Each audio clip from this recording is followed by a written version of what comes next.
On behalf of the Brecksville Broadview Heights Parents School Organization, I would like to welcome each of you here in the auditorium, as well as for you who are also viewing online, to this special event where we will hear from the 3 candidates running for 2 open positions on the BBHCSD School Board, with elections being held November 2nd, 2021. Our candidates are, from right to left, Mrs. Ellen Kramer, Mrs. Tish Kwiatkowski, and Mr. Fred Peterson. But first, we have some housekeeping items to share. This is a structured Q&A, question and answer event. The PSO invited parents, teachers, students, and community members to submit questions in advance for the candidates, and over 70 questions were received. These were then consolidated to 10, which best represent the breadth of questions submitted. Each candidate will receive the same questions and have 1.5 minutes for their response. They will also present a 2-minute introduction and a 1-minute closing statement. We ask that our audience is respectful of each candidate as they speak. Time permitting, we will take written audience questions at the end. There are note cards and pencils available to jot down any questions you may have, and they will be collected by our student volunteers in between questions 7 and 8. Before we begin, I'd like to offer some thoughts about the responsibilities the school board has to the community it represents. School boards play a unique role in school district governance and provide a venue for communities to have democratic input into local education decisions. To effectively execute their responsibilities, school board members must clearly understand district governance and have a strong commitment to realizing positive student outcomes. Because the majority of school boards in the United States are elected, it is up to we, the voters, to select the most informed and competent individuals to these roles. During school board elections, candidates must demonstrate their knowledge of both the conditions that allow boards to be effective and the special challenges facing their district. Choosing the best available candidates is essential to creating a leadership body that not only holds high expectations for the achievement of all students, but also understands how to strategically set goals and execute policies to reach that vision. And now, Mrs. Kramer, as you are first alphabetically, we invite you to make your introduction. Good evening, everyone. What makes me want to serve on the board? I'm sure that's a question that is on a lot of people's minds, especially after the tough couple of years we've had.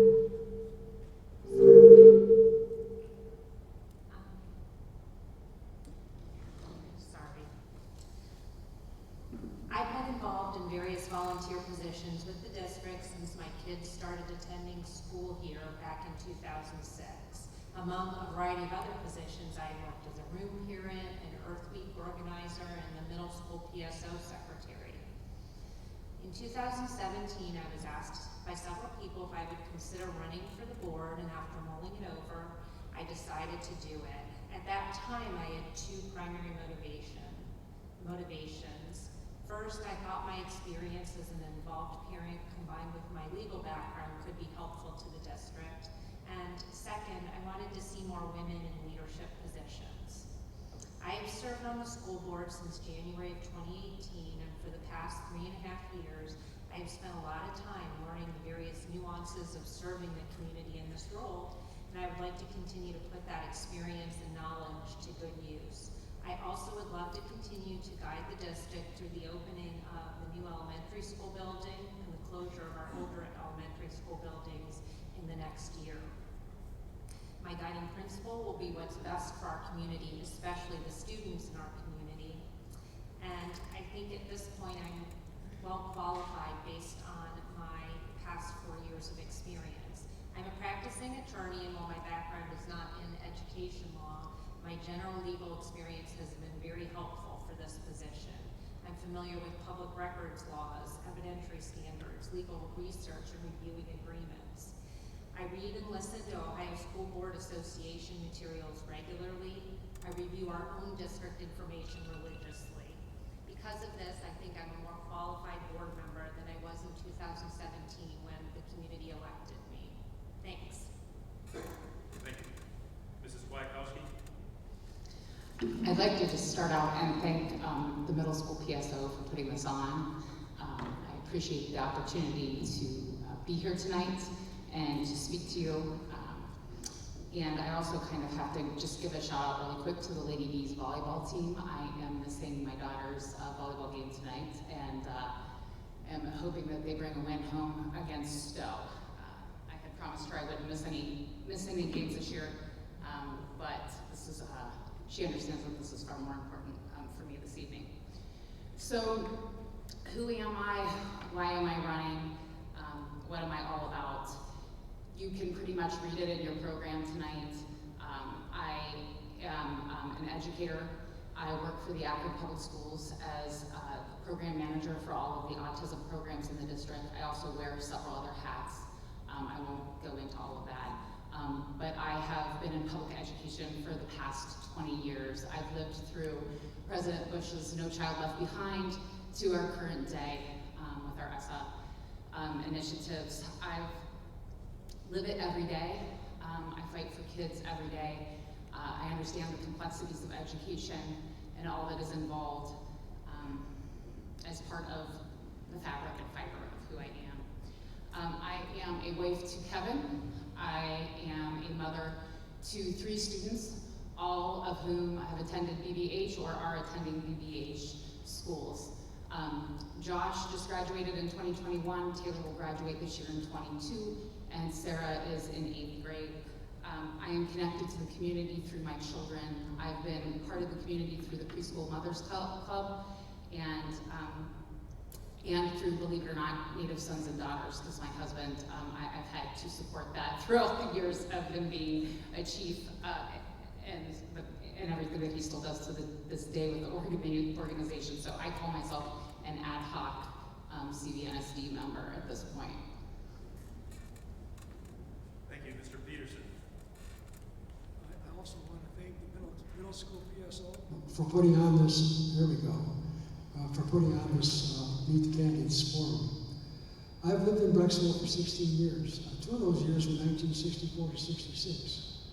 And I worked at Country Counter both before my military service and then during my college days after my service. For those of you that don't know what Country Counter is, it was sold to Giant Eagle, and then Giant Eagle moved to the new location, and now Mark's is in the same place that Country Counter was. At the time, Country Counter was the largest business in Brecksville Plaza. I've had a great deal of business and people experience throughout my 42 years working in the rubber industry. I owned and managed my own business for the last 20 years of my career. My experience in good as well as tough times has helped me to make difficult decisions that are necessary to help manage costs and do what I believe is best for our school system and our students. I believe that the Brecksville Broadview Heights School Board has done a good job managing our school district. However, we face difficult times ahead as our state government continues to reduce funding to our school district. Specifically, I will continue to fight to reduce the rapidly growing negative impact that state funding for charter schools, vouchers, and private schools has on the Brecksville Broadview Heights school system. I'm the oldest of 10 children, and now I'm the oldest of 57 people in my family. I've been taking care of children my whole life. I have no children in our district. My grandchildren are in Chadron, Nebraska. However, 6 of my 10 siblings went to Brecksville Broadview Heights schools. I had a great public school education at a small country school. I believe that a public school education is the foundation of our country. I will continue to advocate in Columbus for strengthening our public school system, while many of our state legislators are doing their level best to destroy it. Finally, the single guiding principle that I use for every decision I make as a member of the school board is what is best for our students. That's not going to change. Thank you all for your opening statements. And we'll start question 1 off with Mrs. Kramer. And then each subsequent question and answer will begin with the next candidate in line, so that each has an opportunity to answer first. So question 1 is actually a multi-part question. How do you view your role as a member of the school board? And how involved should a board member be on a day-to-day basis? What is the role between board members and teachers and staff? Thank you, Mr. Sarfi. My role and any member's role as a school board member is to represent the community in providing oversight and guidance to our school administrative team in setting district policies and goals. Board members should always keep up with current events and educationally relevant news, but we should not be involved on a day-to-day basis in the administration of the district. Board members should be involved with teachers and staff only in extremely limited circumstances. Thank you. Mrs. Kwiatkowski? Yes, so my role as a board member is to establish and govern with other board members policies based on education here in the district, be a liaison between the community and the district, be an ambassador for the district within the community, keep the community informed about the problems and progress within the district. One of the biggest responsibilities of the board is in hiring their superintendent. The superintendent is the person who is hired to run the district on the day-to-day. Micromanaging her as a board member is counterproductive and not part of our role. She has a team of people that are here to help her do that in central office and in each building. But with that being said, as a board member, I would want to be involved and attend events at buildings if I could be invited to them, to be that ambassador.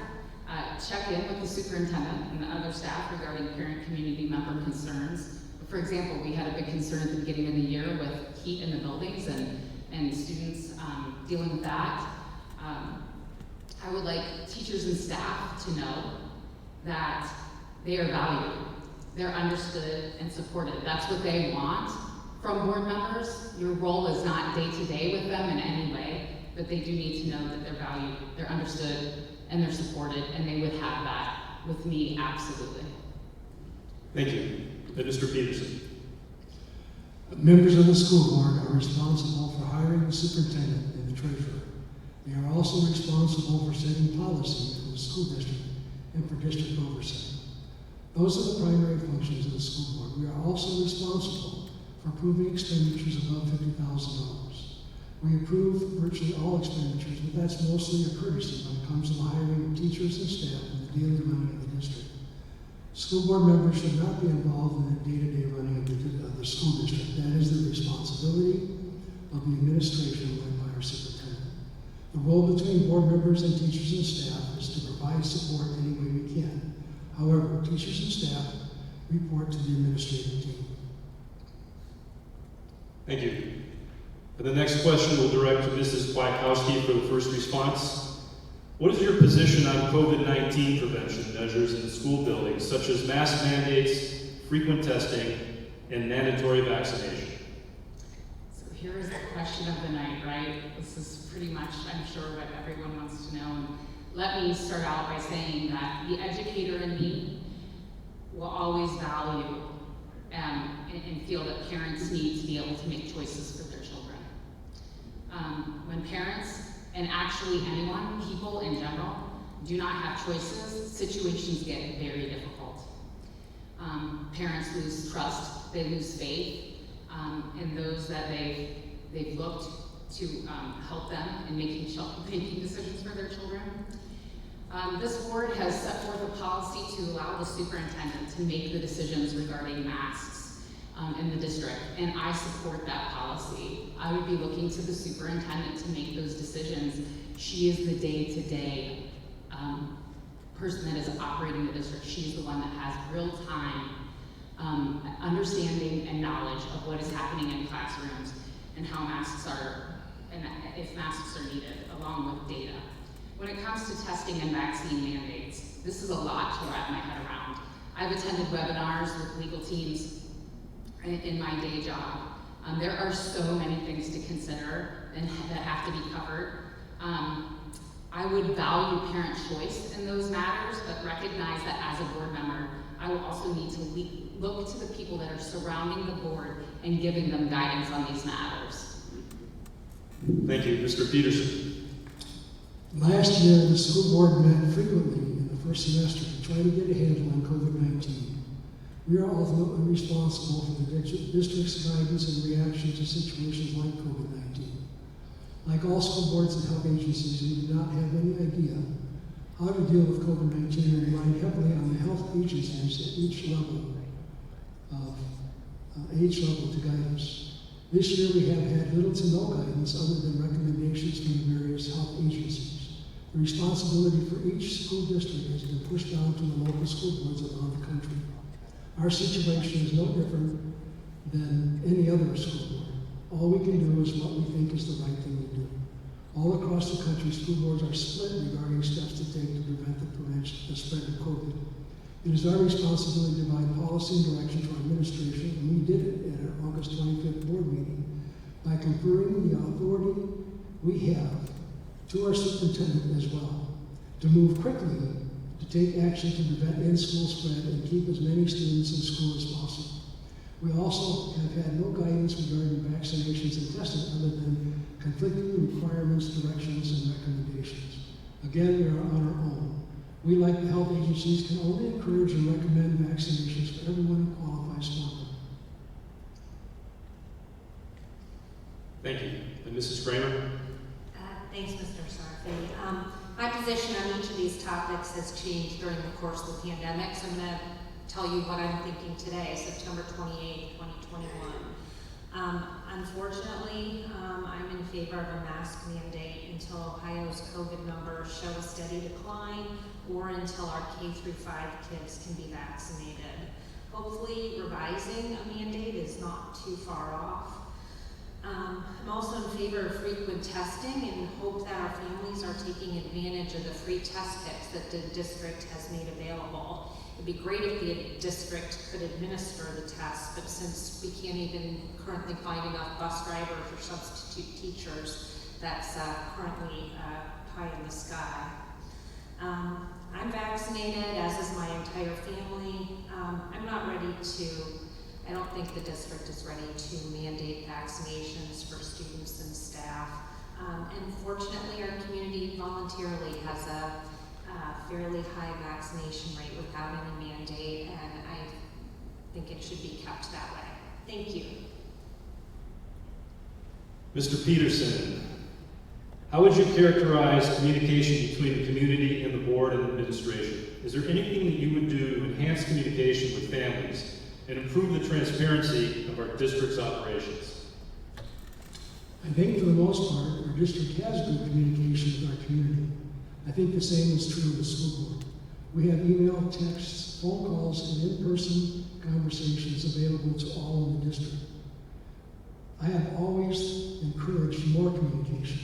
The more we have, the better job on the board, the better job we can do on the board for the district. I am open to anyone who wishes to communicate with me, and I do take action on concerns raised with me as well as pass on to others when people have good things to say about a related item. I'm always open to anyone who would like to talk to me about how our school can do better, our school district can do better. I encourage parents and other stakeholders to reach out to me. If there is need to improve an issue none of us know about, there's nothing we can do to deal with it. Thank you. Mrs. Kramer? I would characterize our district communications as satisfactory, but I know that there is room for improvement. I also know that at times during the pandemic, both board members and the administration may have been shorter and terser than is ideal in some of our communications, and I'm sorry if any community member may have felt the brunt of that. This pandemic has been challenging for everyone, not just school administrators and school board members, and we need to remember that and improve in that area. I would love to hear from people in the auditorium at the end of the forum as to how we can otherwise enhance communications and improve transparency. So feel free to come up at the end of the forum and mention any suggestions that you might have. Mrs. Wojtkowski? So, my take, because I'm not a current board member, I'm on the receiving end of communication in the district, is that communication regarding district-wide programs, operations, mandates as of late comes from the superintendent. I think there's some hiccups every now and again with communication, like again with closing schools due to the heat and a loss of power. This year I think communication got a little crossed there. But for the most part, I think communication is fairly clear and it's coming from one source regarding district-wide initiatives. You can get communication from the district, emails, social media, the webpage, the PSOs. I mean, I got 9 emails last week alone from the district. I got 8 yesterday alone from the district. The district communicates, absolutely. I actually see it as a strength. I would continue to favor communication on district-wide initiatives from one source, the superintendent, to keep things clear and concise. I mean, if elected, I would be open to communicating via social media, when board meetings are, highlighting the agenda, and being completely responsive to the community. Being able to be reached via email, social media, whatever anyone is comfortable with.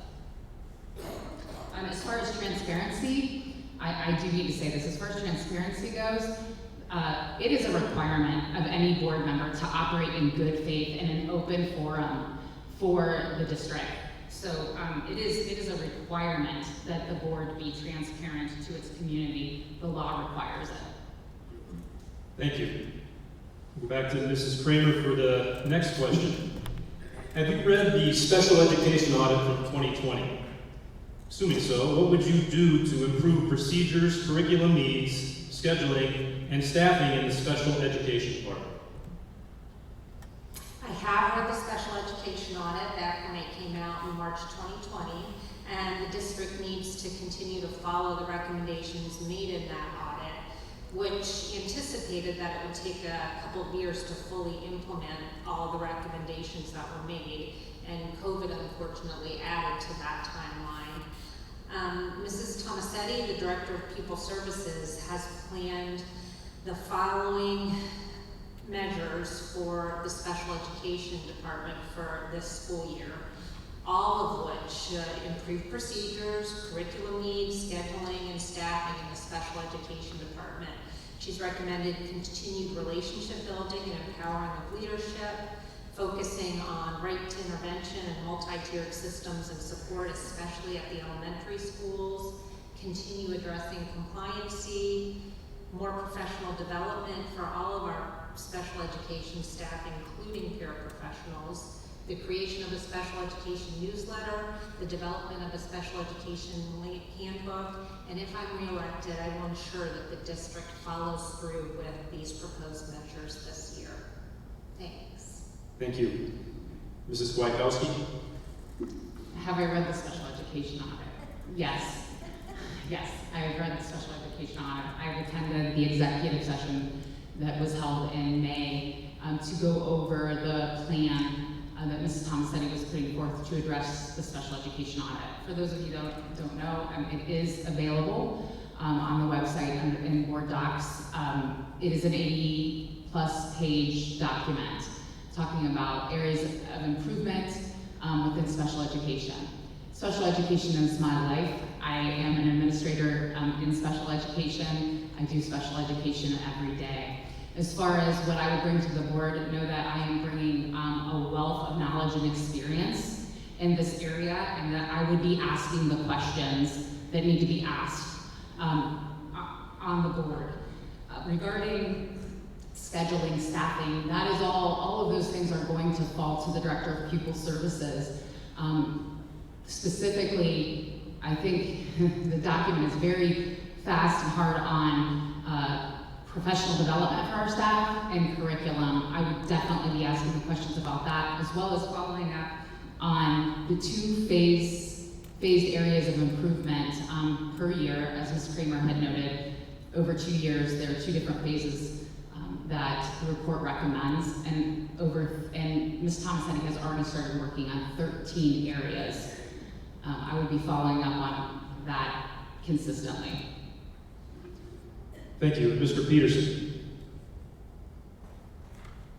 I have read the special education audit several times and have intently listened and asked questions regarding the update we received in May from our Pupil Services Director. I have been pleased to see the implementation of several of the points the audit listed where we needed to improve, and look forward to the implementation of the remaining points the audit made. One thing that we had going on prior to COVID and the audit was a group of special needs parents who met with the superintendent monthly.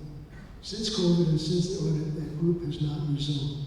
I would like to see a resumption of that group meeting, and I also would like to see special ed teachers added to that group. Our special ed students need the most help of any of our students, and I firmly believe we can do better by them.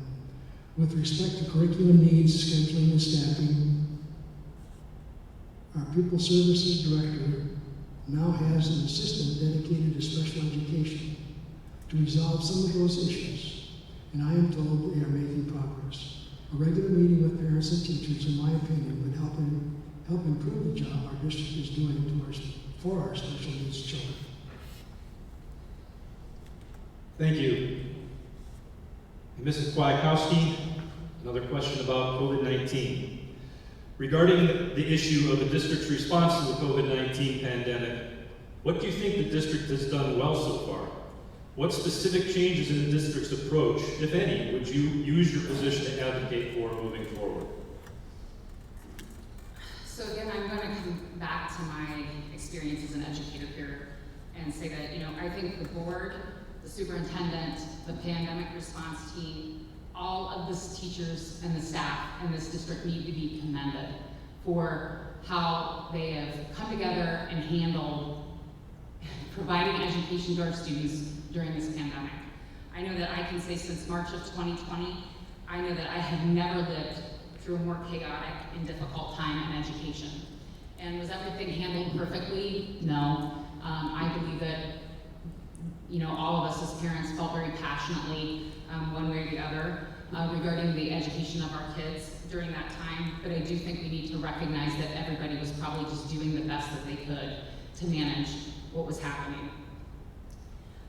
The only approach that I would advocate for is that the superintendent going forward and her pandemic response team, the PRT, is that we look at possibly adding community and staff stakeholders to that PRT so that their input can be taken to inform decisions moving forward regarding the pandemic, as I know that it's going to continue and it's going to change, and that way we can help inform from the community, from the staff in the buildings, so that's our ability to handle everything. That's what I would add to it. Thank you. Mr. Peterson. From the beginning of the COVID pandemic, we really had no idea how to deal with COVID-19. We had to rely on the experts' guidance and the health agencies. The entire first semester last year, we felt like we were flying the plane as we were building it, as Superintendent Mangar responded of saying, and she was right. The school board met often, starting with the July meeting, to figure out what we were going to do. It seemed like a long time ago we were trying to match school openings, closings, hybrid, and remote to color schemes, and as the first semester continued, things got worse. I would hear that we flip-flopped back and forth, and yet we stayed on a single hybrid system the entire first semester, except for the planned shutdown in December. Truthfully, I'm not sure we could have done much different, not knowing enough about what we were doing. We moved to a full return to school for the second semester and stayed that way through the end of the school year, thanks, I believe, to the mask mandate in place. The only changes I would advocate going forward is to remove the current mask mandate as soon as the numbers tell us we can. Mrs. Kramer. Yes. The district did well in being flexible with respect to many aspects of the pandemic. Our teachers in particular were phenomenal in that regard. I know that many people found the frequent changes to be frustrating and challenging, and I'm sorry for that. But the result of that flexibility was that even though we had staff and students out sick or in quarantine due to COVID, the effect was fairly minimal, and we were able to keep our students in our school buildings and able to participate in some extracurricular activities throughout last year and hopefully throughout this school year.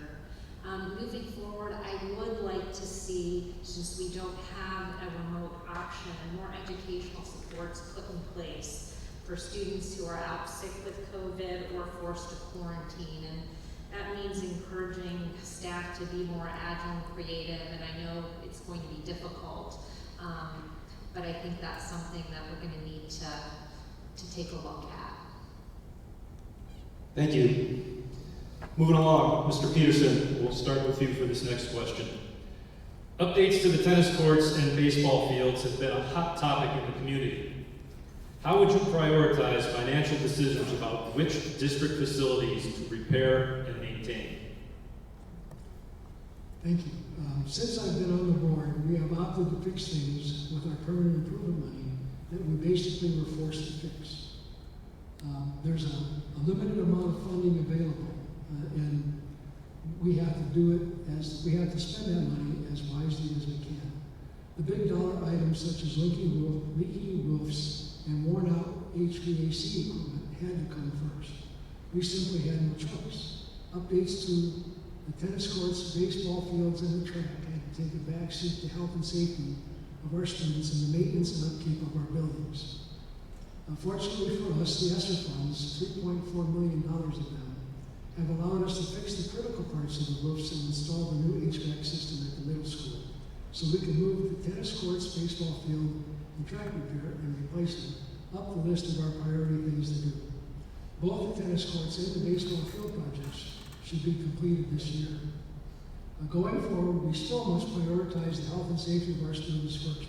We must also keep up with building maintenance to prevent our having to build another new building for as long as we can.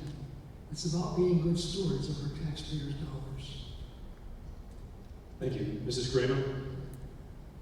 There's a lot of good news coming up in this area. There were HVAC and roof upgrades done to the high school and middle school over the past 2 months, which included the addition of bipolar ionization. And I'm excited that the baseball and softball fields are in the process of getting ADA upgrades, which should be complete later this year or early next year. And in 2022, we will not only have new tennis courts, but also a resurfaced track. The completion of the new school building and the divestiture of our older elementary schools will also free up some funds to improve the aging facilities here. So there's a lot to look forward to coming up. The district has a facilities improvement plan, which is a list of upgrades that are needed, and I would continue to work through that list in order of priority, but we have to be open to veering off that list at times if there is something unexpected which arises. A recent example of this are plumbing and boiler issues which were experienced at the high school. But the passage of the bond issue several years ago has really been helpful with respect to getting some of our aging facilities up to par. Thanks. Thank you. Mrs. Kwiatkowski? Sure. So Can you guys hear me? Okay. So since I don't sit on the board, I don't have as intimate knowledge of all of the permanent improvements as Mrs. Kramer does, sitting on the committee through the board. My understanding is that the decisions about facilities improvements are prioritized by our Director of Business Service, Mr. Chris Coad, and it's communicated to the Permanent Improvement Committee of the board. Improvement needs are tracked and then prioritized and then brought to the board for approval. I would be looking to Mr. Coad to make recommendations for what needs to be improved next, or perhaps I would sit on the Permanent Improvement Committee and would have more intimate knowledge of what the improvements would be, what we would be looking at to have next. I'd be looking to Mr. Yanaglos to make sure that we have the finances to complete those improvements. The funds that we received through ESSER, the federal funds that we received due to the pandemic, certainly has helped the district and allowed for improvements to be made to our HVAC systems at the middle school and high school, which is great news. That included the ionization process that will help filter the air. I would certainly be open to hearing from community members if they have concerns regarding any improvements to any of our facilities that are coming up as a board member. Thank you. In June, the Ohio legislature included a version of the Fair School Funding Plan in the biennial budget bill. This plan would present a new funding model for public schools. According to IdeaStream, the plan determines state aid based on a formula of 60% local property taxes, 40% household income, along with other factors, and boosts K through 12 funding by $564 million. It would also grow funding for mental health and wellness services and students in special education and career technical education. And we'll start with Mrs. Kramer for this question.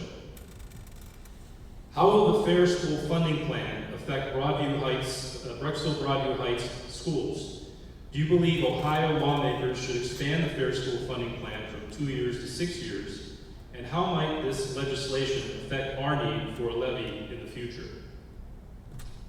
Thanks, Mr. Sarfi. I feel like perhaps the person or people who asked that question assumed that our district was negatively affected by the Fair School funding plan, but that's not the case. The financial effect of the Fair School funding plan on our district is actually positive, although minimally so. It adds approximately $200,000 this fiscal year and slightly more for the 2022-2023 fiscal year.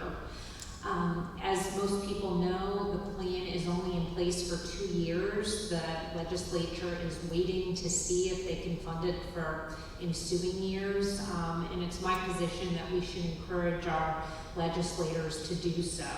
Among these reasons is that payments to our district under the plan will only increase over ensuing years. So because the plan is only currently set to operate for 2 years, its ability to stave off a levy in the future is not strong, but because it's having a positive financial effect, it will delay a levy need for a short time. Thanks. Thank you. Mrs. Kwiatkowski. Sure. So the need for a levy, to my understanding, is really demonstrated by our 5-year forecast. Based on my understanding of that forecast, the fact that we have a new teacher contract, the Fair Funding Act actually, the consolidation of 3 buildings into 1, because we're closing 3 elementaries, the new Valor Acres development, which will increase funding, we will not need a levy in the next 5 years. I think the district's finances are looking good at this point, at least for the next 5 years. The Fair Funding Plan is not going to be a single factor that will require the board to ask for a levy. The Fair Funding Plan, and I do hope it is extended, it actually adds funding to the district. Thanks. Mr. Peterson. The Fair School funding plan will affect our district by capping the percent of dollars in our budget from local property taxes at 80%. That is the level that is capped by the Fair School funding plan. That takes into consideration that 60% local taxes and 40% household wealth.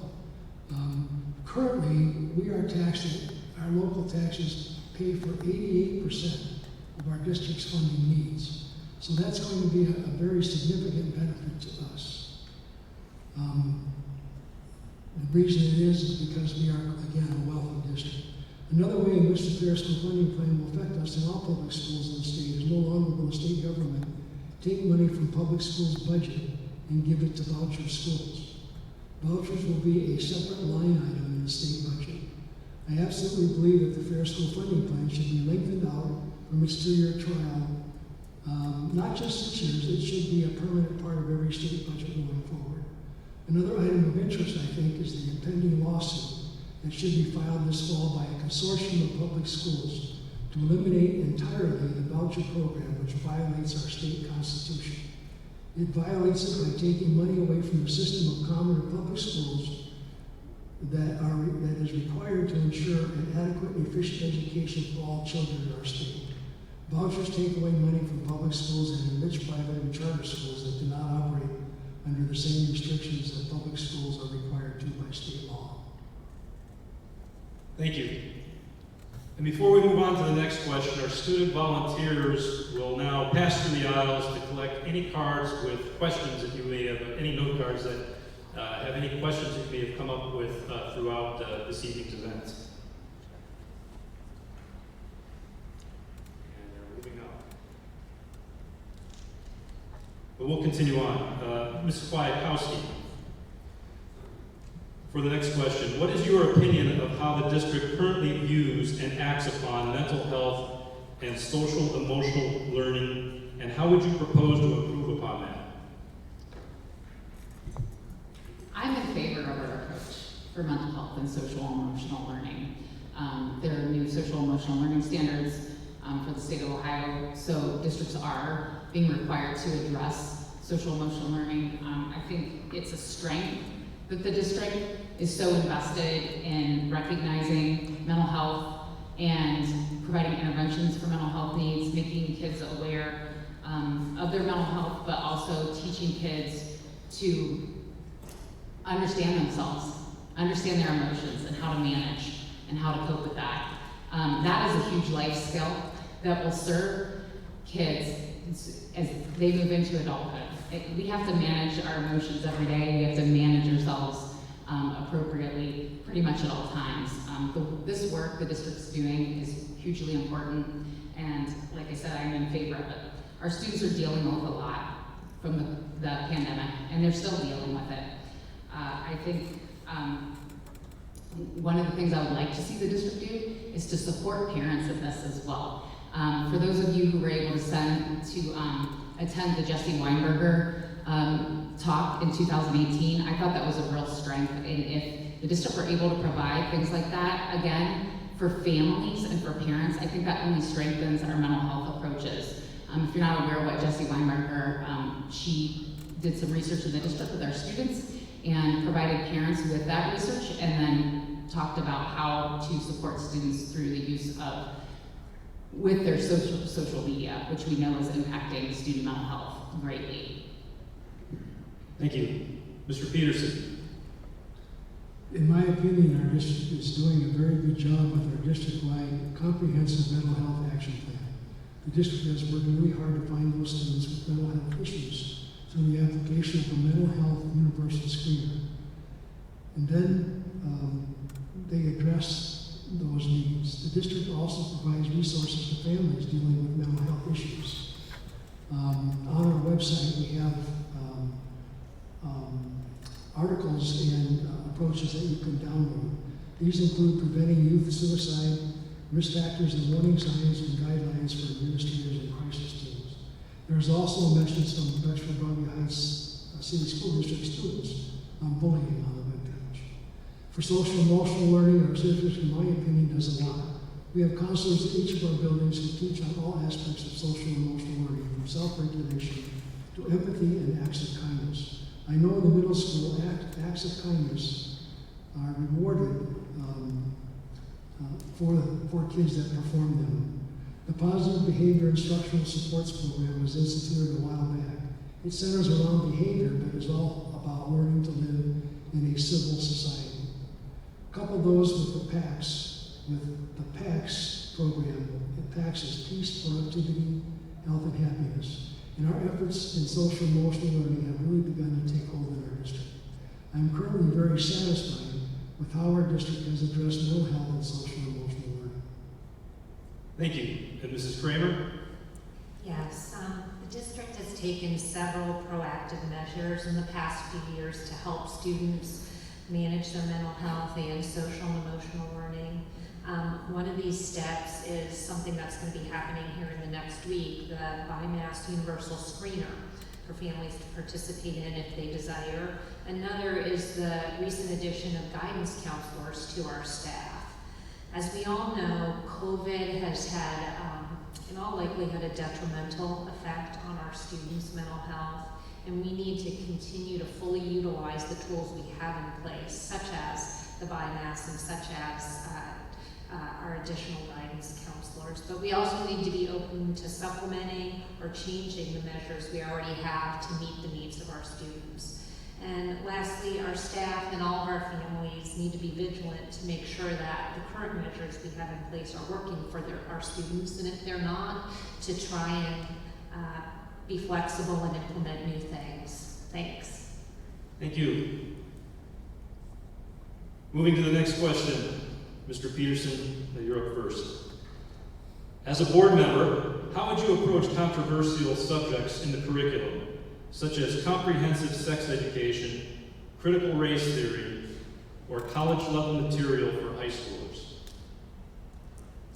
When I went to high school, I was required to take comprehensive sex education as a part of a health course. I really do not know when it was removed from our curriculum, but I am for its return.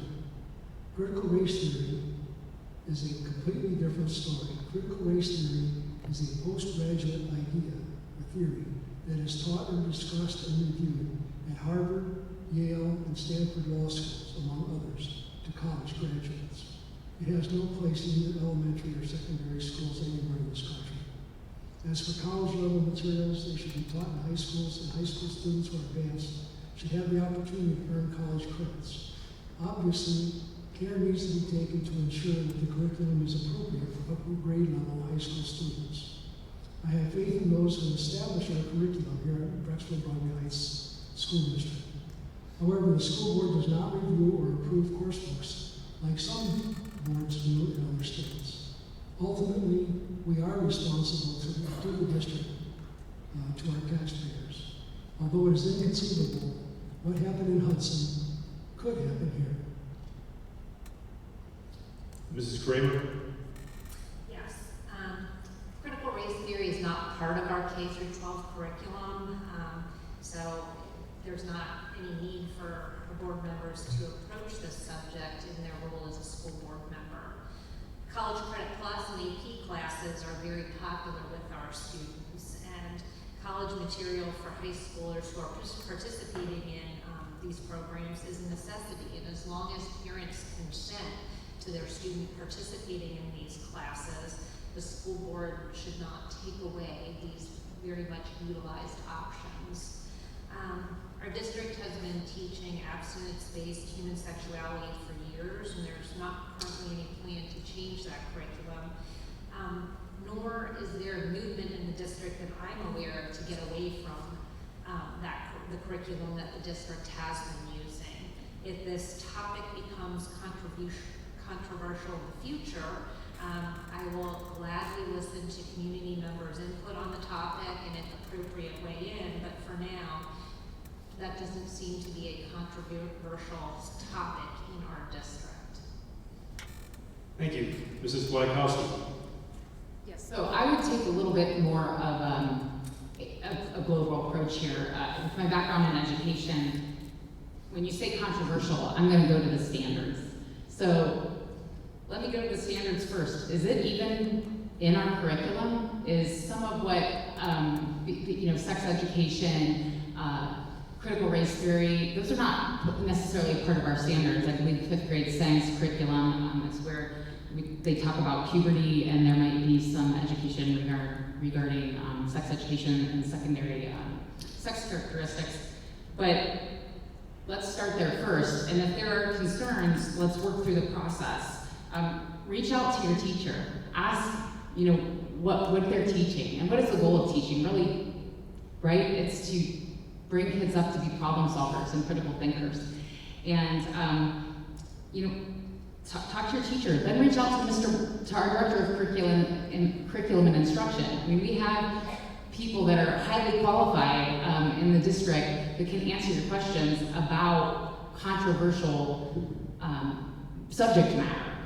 But yeah, critical race theory, it's not part of the standards, it's not being taught. I wouldn't want people to be distracted by some of what we consider being controversial when it's probably not even a problem in the district. But district personnel at the end of the day and the board need to ensure that curriculum are meeting the needs of our students. Thank you.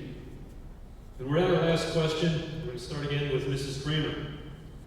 There were a number of questions about the relationship between the current school board and the superintendent. Do you think there's value in having a unified board and administration? How do you intend to work with the superintendent and her administrative team to help guide decisions? So, yes, there is value in having a unified board and administration, but being unified on every topic has to be pretty unusual. And since it's difficult to get a group of people to agree on every single subject, continuing to respectfully listen and communicate with each other is an important part of the process. It would also be helpful for board members and administrators to refrain from criticism of another person simply because of a disagreement on a topic. If I'm re-elected, I intend to continue to work with Mrs. Magyar and Mr. Yanaglas and their administration as I have been. I communicate with both regularly. asking lots of questions. And if elected, I will continue to work with them in the same way in order to gather enough information to weigh in on any particular topic that's needed. Thanks. Thank you. Mrs. Kwiatkowski? So the question is there value in having a unified board? Maybe, but there's definitely value in having a collaborative board. We know that not every board member they're not always going to be a 5-5 vote. There will be differences, but the goal would be to work collectively for the district to move things forward. The only way this district stays strong is by working toward common goals together. If elected, that's what I plan to do. I want to work with the superintendent, with the other board members, for the good of the district.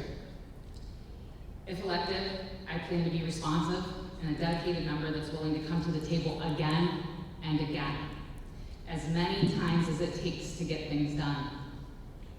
That's what I've done for the past 20 years in education, and I'm ready to keep going for you and for our kids. Thank you. Mr. Peterson? School board members are elected by our constituents to serve the community by developing policies to guide the school district. The relationship between superintendent and board members is a two-way street. It works if both board members and the superintendent are willing to work together to develop a good relationship. I think there can be value in having a unified board in administration. I also do not think that having a board willing to ask tough questions and who do not always vote uniformly is necessarily a bad thing either. Ultimately, the board is accountable to the taxpayers. The taxpayers get to decide the makeup of the school board. I think during the past 4 years, I have demonstrated not only a willingness to work with this administration, but I have worked with it and I will continue to work with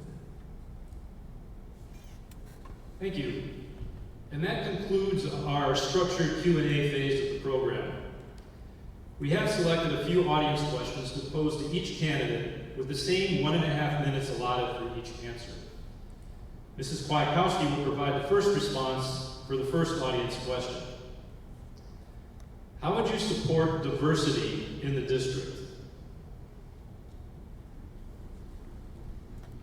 Well, without an assessment of is diversity an issue and looking at what they're doing in buildings to support diversity, that's a hard thing for me to answer. Because is it supporting diversity, I mean, systemically as a member of the board? Yeah, I mean, I would support whatever initiatives they want to put forward. I think having having a diverse, I work in an incredibly diverse district. I mean, having a diverse district benefits everyone. Okay, thanks. Mr. Peterson? Question was, how would you support diversity in the district? The big general answer is I would support it in every way possible. I enjoy learning about other cultures. I enjoy learning about other people. I don't consider any reason at all to segregate anybody any way, shape, or form. So I would welcome it. I would welcome additional diversity and thoroughly enjoy people of all races, creeds, religions, whatever. I always learn by working with people that are different than I am. Thank you. Thanks. Mrs. Kramer, same question for you.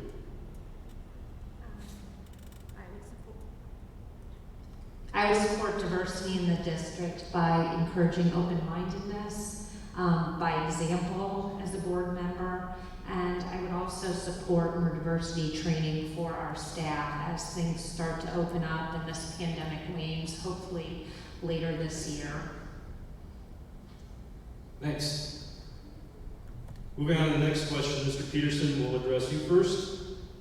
Do you support adjusting start times for students? For example, starting high school later and elementary school earlier? I support adjusting start times for students. And I think that once our new elementary school is open fall of next year, we're going to see a change in bus schedules from what we're doing now, which is a 3-tier system to a 2-tier system. And by changing those bus schedules and buses running every 40 minutes, I think we can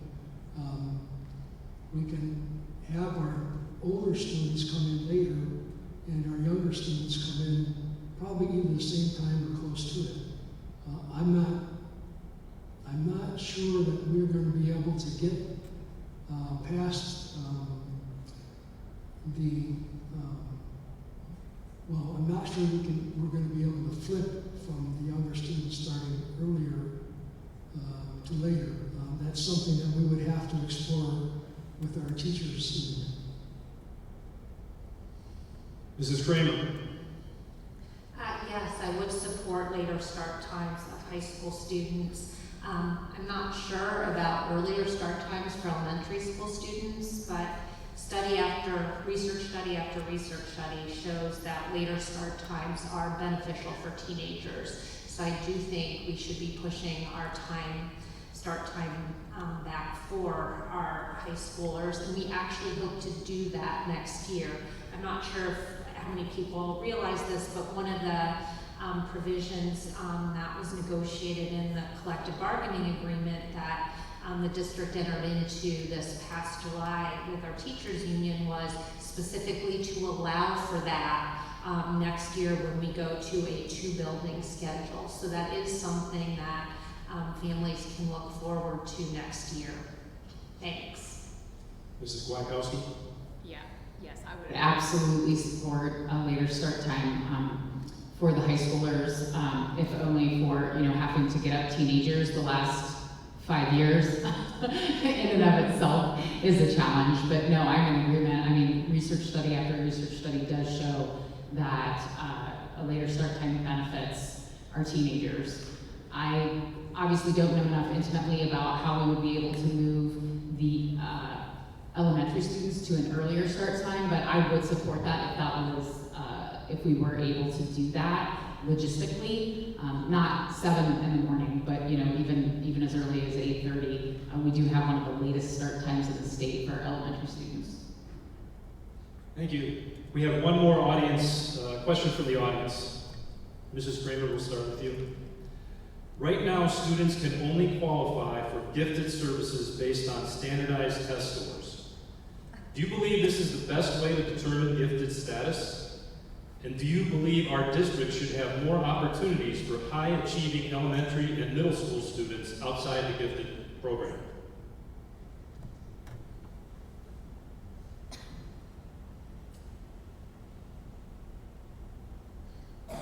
Mr. Sharpie, I am actually going to I'm not going to be able to answer that question. I feel like I need to talk to Ms. Tomasetti, Mrs. Magyar about that.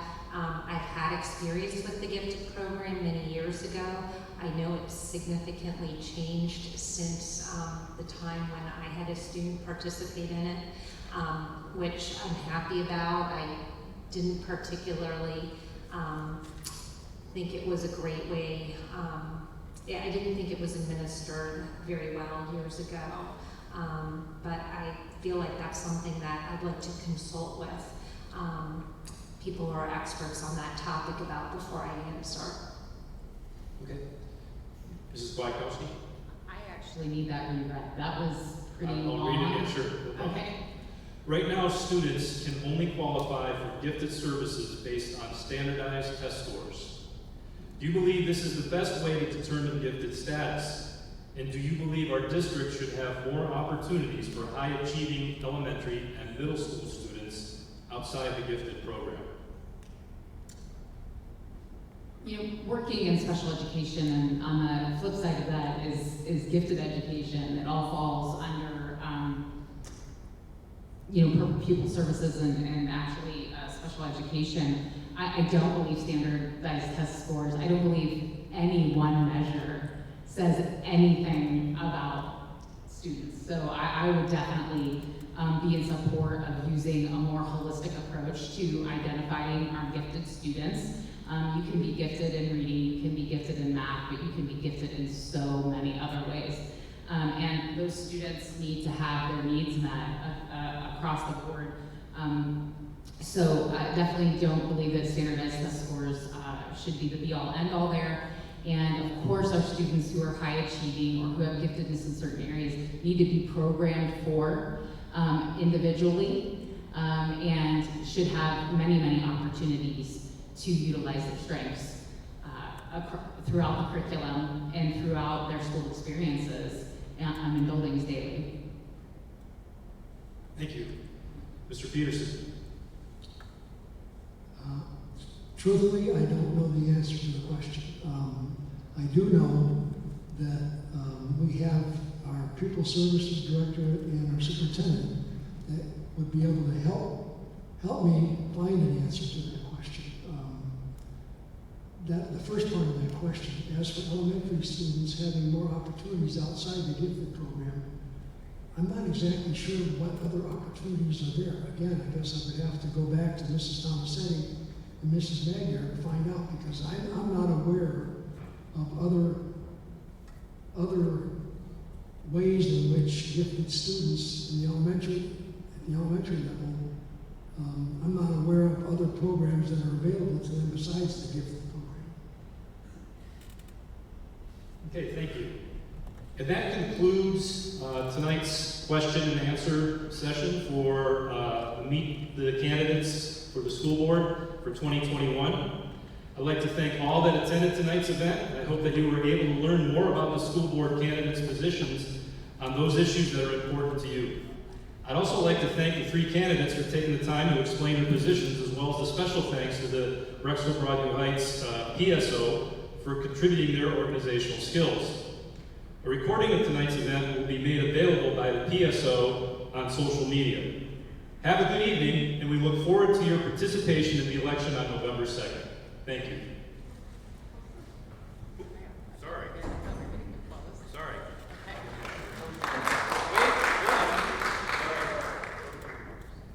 The closing statement. So it was a minute of closing, and I left that up. Can we have the mics back on, please?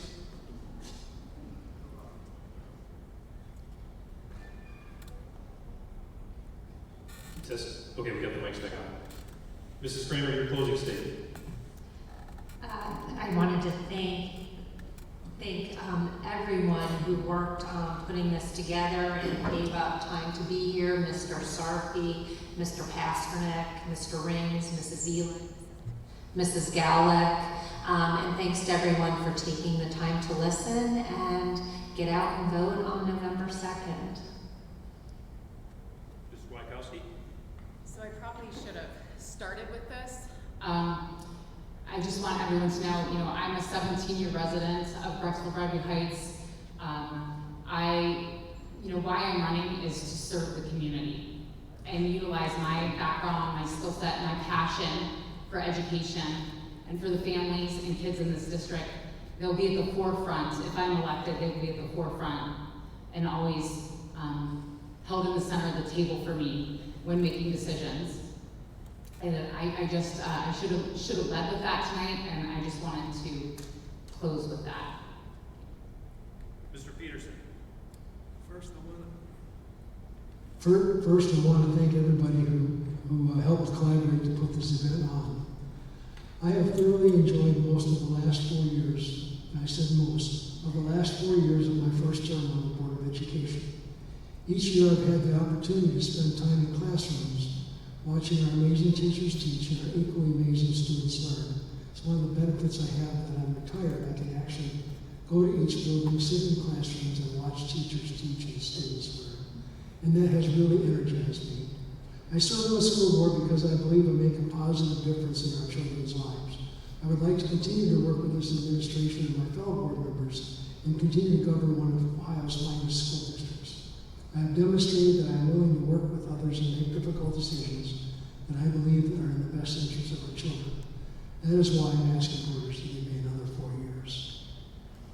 Thank you. And just one last The election will be held November 2nd, and we look forward to your participation. Thanks.